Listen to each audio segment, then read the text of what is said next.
નમસ્કાર મિત્રો, વિડીયોમાં તમારું સ્વાગત છે। જી હા મિત્રો, અત્યારે હાલ મોટા અને મહત્વના સમાચાર સામે આવી રહ્યા છે। તો મિત્રો, સમાચારમાં વાત કરીએ તો આજકાલ નેતાઓ જ કાયદાનું પાલન નહીં કરતા હોવાના કિસ્સાઓ સામે આવી રહ્યા છે અને સુરતમાં ભાજપના નેતા જાહેર માર્ગ ઉપર જન્મદિવસ ઉજવતા હોવાના અહેવાલો છતાં પોલીસની ઢીલી નીતિ અને હવે ભાજપના નેતા છોકરી ભગાડી ગયા હોવાના કિસ્સા પણ સામે આવતા પોલીસે શું કરવું તે વિસામણ ઊભી થઈ છે। તો બીજી તરફ રાજકીય માહોલ ગરમાયો છે, પણ સત્તાધારી પાર્ટીઓને નેતા સામે પોલીસે કેવી રીતે કાર્યવાહી કરશે તે અટકળો વહેતી થઈ છે।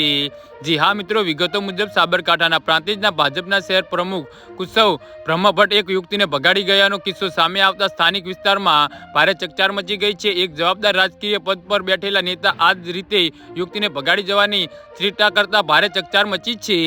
જી હા મિત્રો, અત્યારે હાલ મોટા અને મહત્વના સમાચાર સામે આવી રહ્યા છે।